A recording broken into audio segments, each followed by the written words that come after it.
For more details.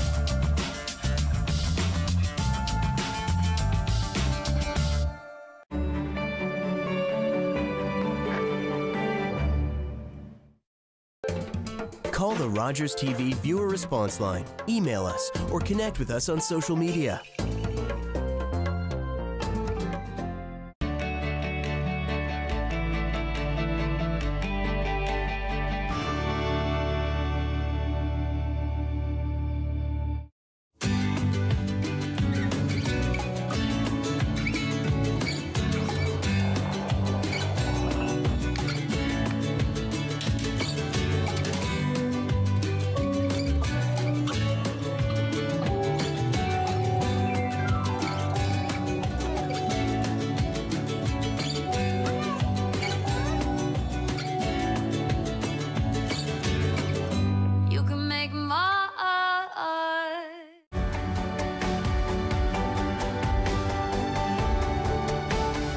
This is Rogers TV, Grey County.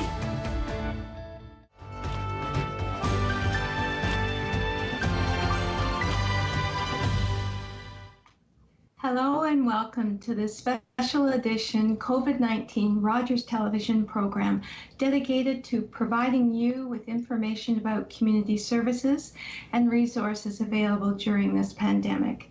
My name is Carol Merton, and before I welcome the guests today to the program, those of you who watch the program regularly know that I like to say a few words of thank you at the very beginning of each program. So today I would like to express a sincere thank you to our Medical Officer of Health, the Public Health Unit staff, our community service providers and support agencies, our first responders, our hospitals, retirement homes, and long-term care facilities, our farmers, our essential frontline staff in the grocery stores, pharmacies, the truck drivers, delivery men and women, and also our gas station attendants, as well as so many more that I have not even mentioned today, for their prompt action and ongoing efforts to keep our community safe. We are all together in this exceptional and ever-changing situation. We are all neighbors, trying to do our best to take care of each other and to support each other.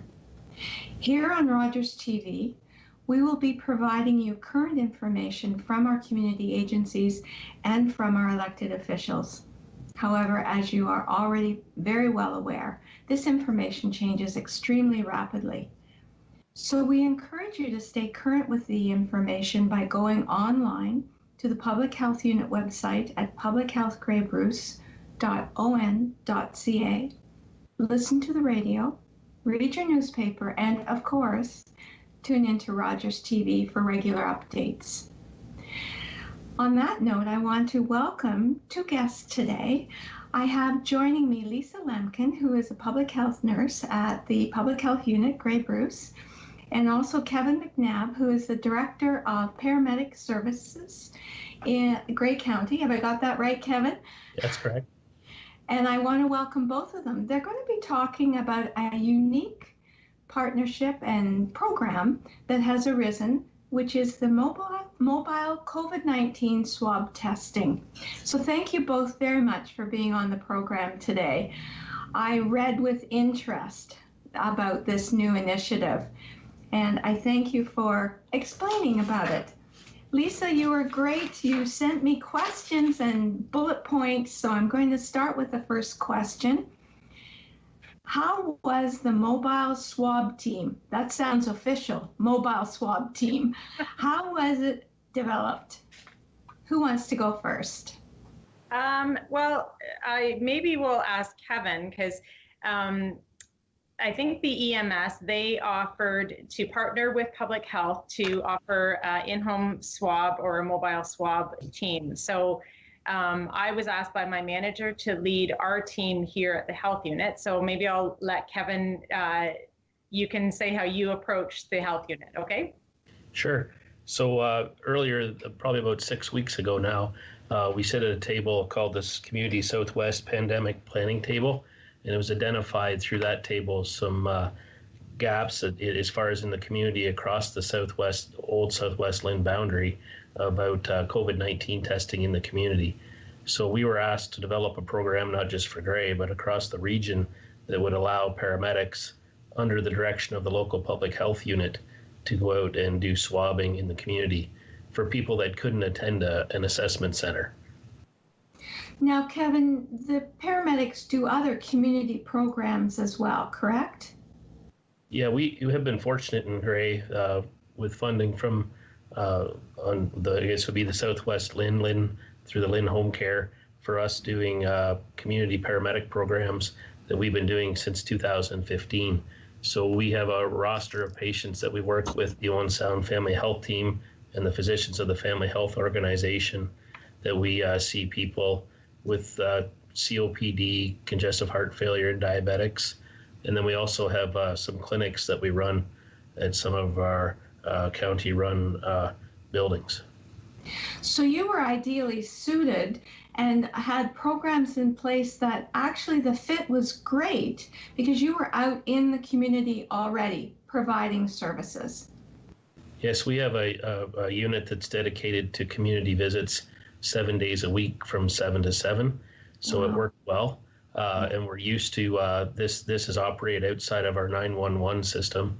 So us doing community visits, seeing people in the community, it was a natural fit. The exciting part of this was it gave us an opportunity, though, to work with public health that we've never had this relationship before. So very fortunate for that relationship. One of the absolutely amazing things that I'm learning as I'm going and interviewing a variety of people is exactly what you said, Kevin, the unique partnerships and collaboration that is happening within our community that pre-COVID we would never maybe have considered the same.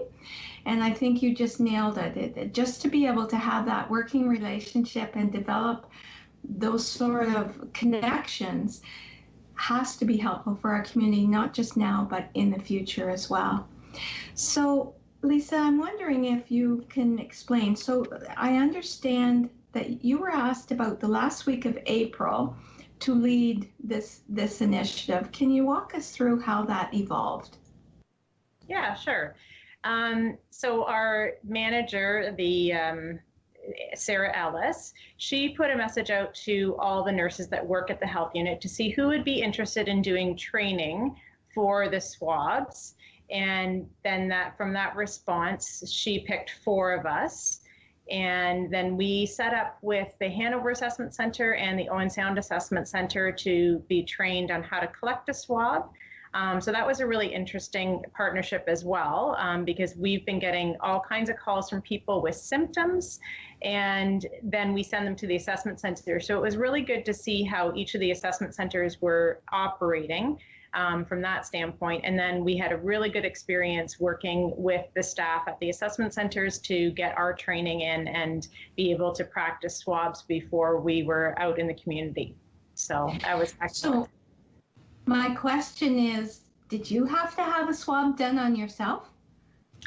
No, I did not. I have not had symptoms and not been sick this whole time. So I really count my blessings for that. And I offered to do it on my colleague, and she said, absolutely not. So, yeah. Fortunately, so sorry. Go ahead. Yeah. So the swabs, so all of the public health unit nurses that basically were selected, and as well as the paramedics are all trained, right, to do the swabs? So we selected a number of paramedics. We have 12 paramedics that volunteered for this type of training. So it's the same thing. They went and there was some general information to start, and then we were fortunate to have Grey Bruce Health Services and Owen Sound provide the practical training for us, where they went and spent time with the nurses and the physician in their assessment center to learn the technique, so that when we went out, we'd have the experience ahead of time. Yeah. So you both have been great. I know I had asked just before the show if you could show a swab sample. Now you both, I believe, have one. So maybe you can just hold one up and then someone can just explain what is in the swab kit itself. Okay, sure, I can do that. So the swab kit comes with the swab, and then the little tube that goes in it. Trying to find my camera. There we go. Maybe bring it towards your face just a tiny bit more. Yeah. Yeah, that's great. Yeah. Okay. So it has the little test tube and the swab.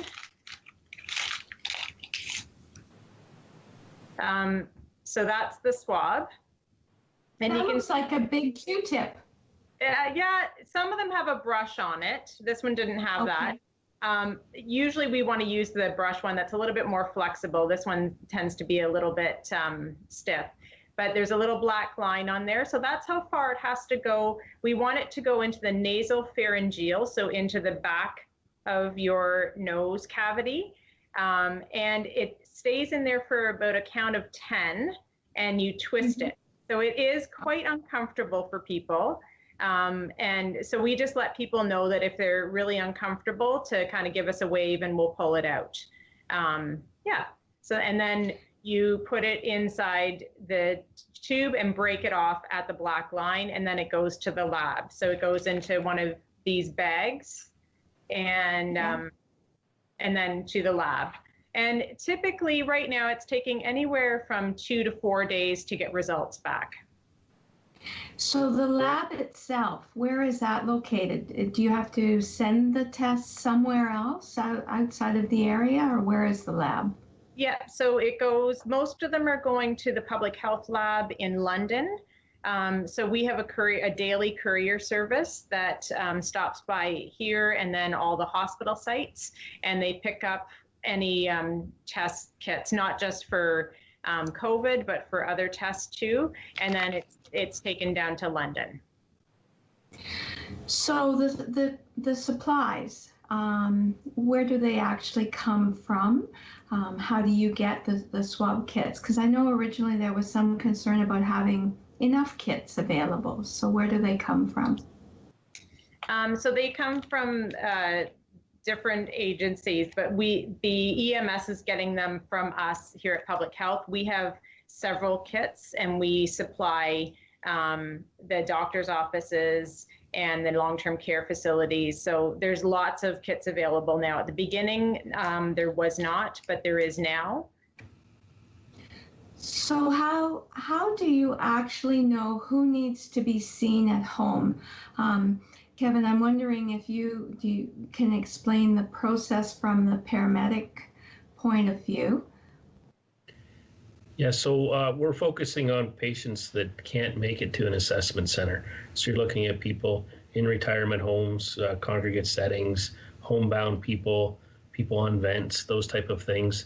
And the way it works is Public Health has actually made up a nice flyer that we put out to people, as well as they put information out in the public that has a phone number to call.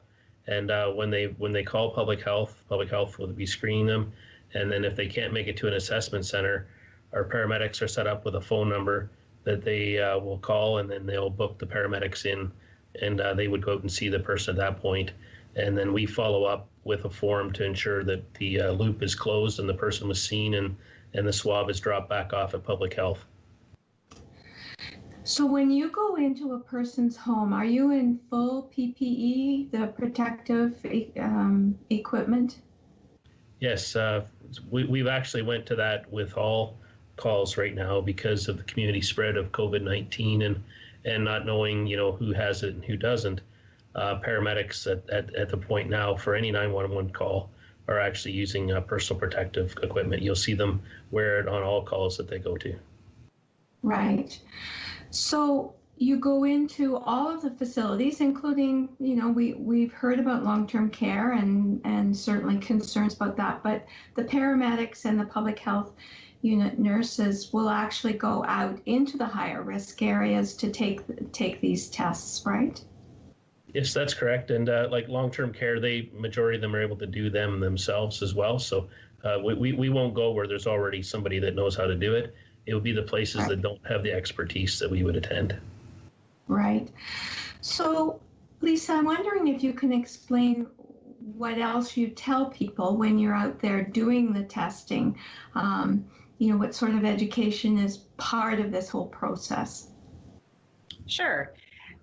So first of all, we would just do an assessment of them. I know EMS, they are doing full vital signs on the client, but we also will ask them about their symptoms and when they started. And then before we go out, we also do an assessment, like Kevin said, of the need for the in-home. So what their transportation is like, what if they have mobility issues, just their family situation. So that's assessed on a case-by-case basis to send out either EMS or one of our mobile teams with the nurses. And then when we're there, we also ask again about their symptoms and, whether they have a fever, a cough. We get them. So we wear the full personal protective gear, the PPE, and then we get the client to also wear a mask, and they have to pull it down so that it's just their nose is exposed and their mouth is covered.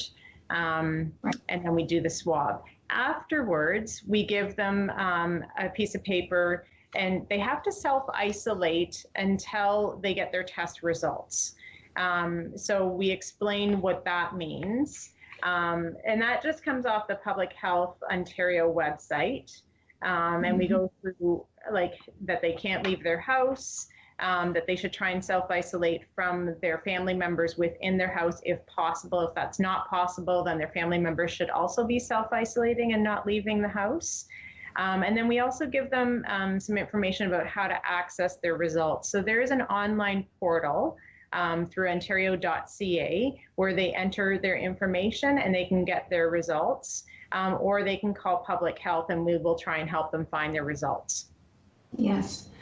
So in a home environment, if there are other family members present and the person has been noticing some symptoms, which is why you would go and test them, do you test the other family members at the same time? We could, yes. So in some of the cases we've had cases where a roommate, they're living in close contact. So one person is symptomatic and the other person is not, but we've tested both. So if that's a request of theirs, then yes, we would swab both the people. And we've had families where we've gone out and tested everybody. So I'm wondering, and I'm not sure, Lisa, if you're the one to answer or Kevin, probably Lisa, if you hear of a positive, it's not just the person that needs to know about the positive, correct? There would be other, for example, paramedics are seeing some of these patients or clients already, and home health care would maybe be in. Do you notify the doctor? How does the fan out work as a result of the mobile results? Oh, that's a good question. So all those results, the positive results, come to Public Health, and they are followed up by our infectious disease team. So the contact has to be made within 24 hours of us receiving the results. So the first contact obviously is to the patient who has tested positive.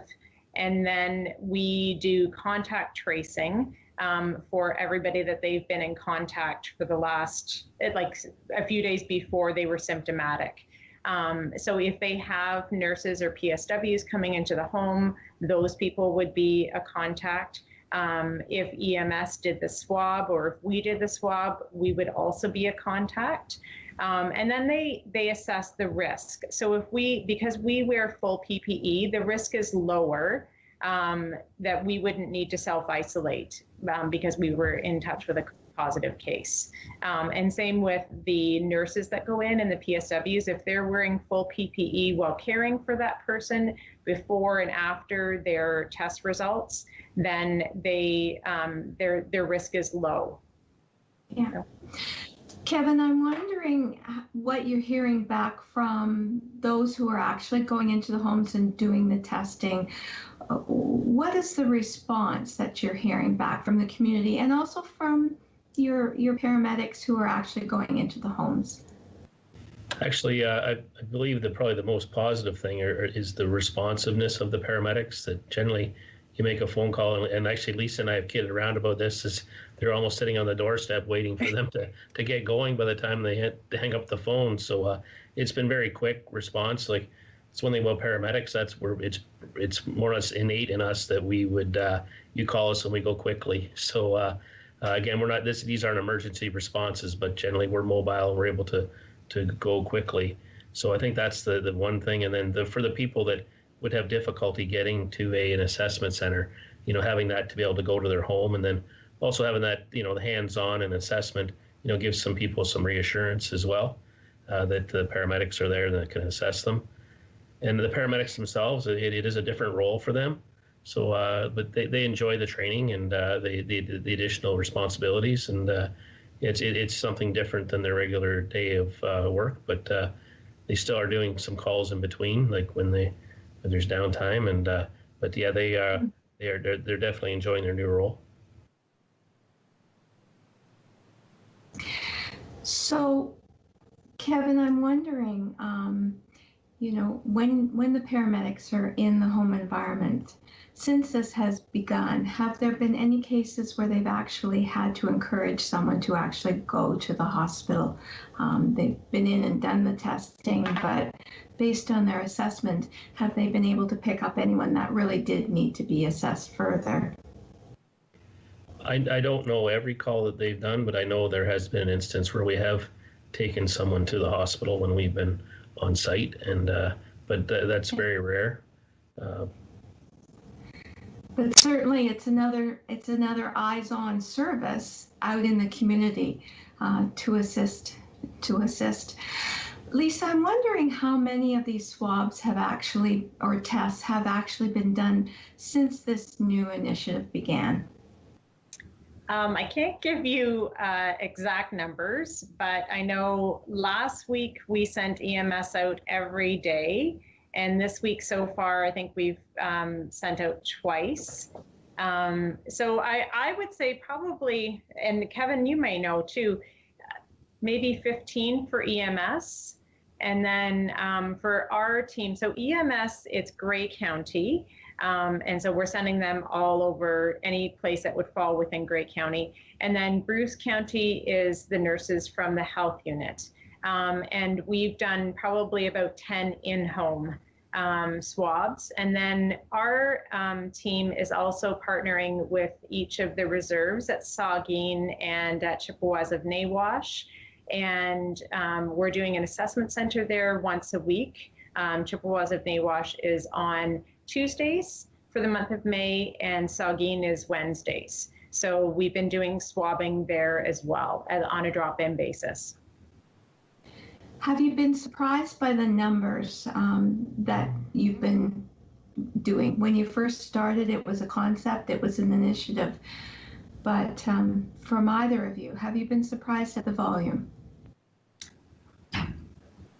I think as far as when we first started having these conversations, and I look back from when we started into the, in March and then through April, and, even towards mid to the end of April, when the numbers were going up, we weren't sure if they were going to start to come down. And so when we were planning for this, we were figuring it would be more and more.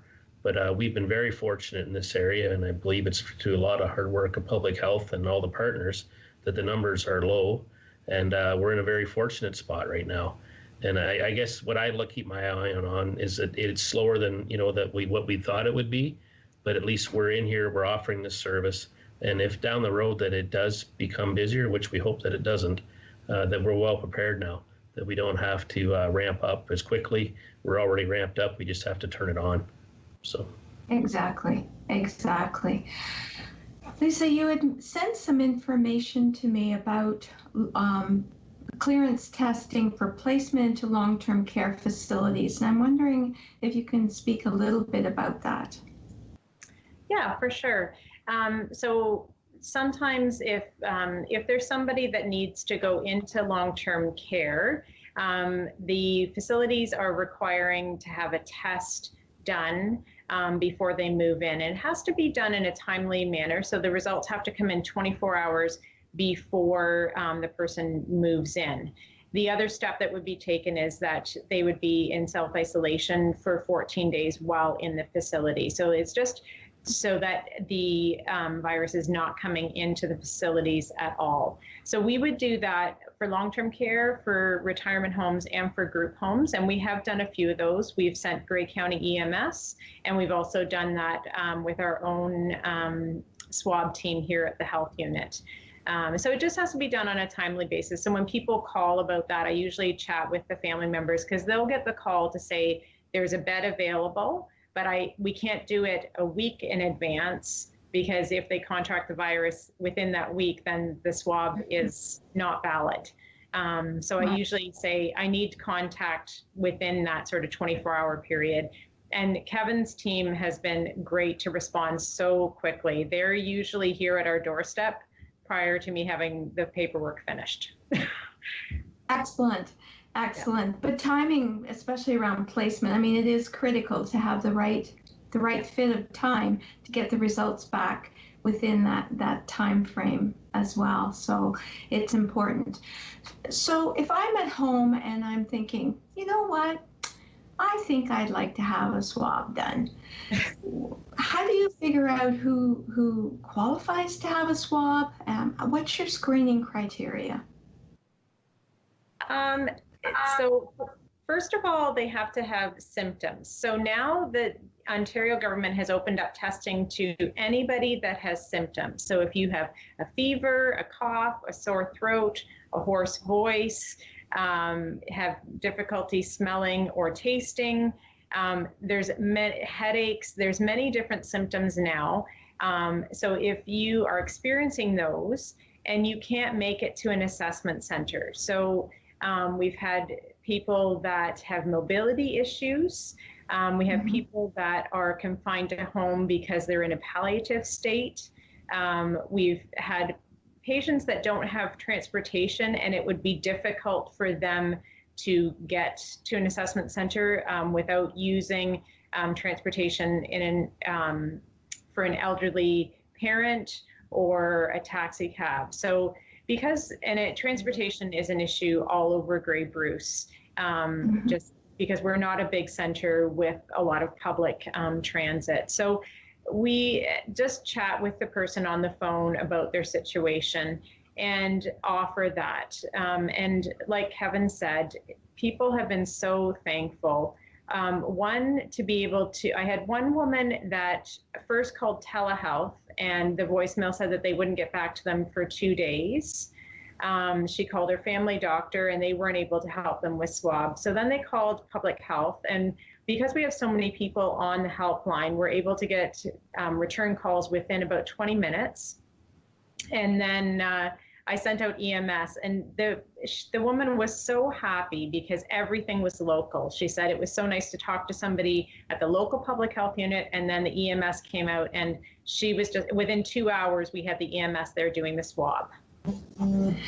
And that is so critical to be able, when people are worried and fearful, they need that responsiveness for sure. Mm-hmm. Our time has already gone. I'm amazed how quickly it's flown by. I want to thank you both very much for being on the program and telling about the mobile swab testing and this amazing initiative that's going on. Wonderful partnership, great responsiveness. Thank you both very much, and thank you to our viewing audience for joining us today to learn more about programs, resources, and services available to you. Take care, stay safe, and care for each other. Thank you.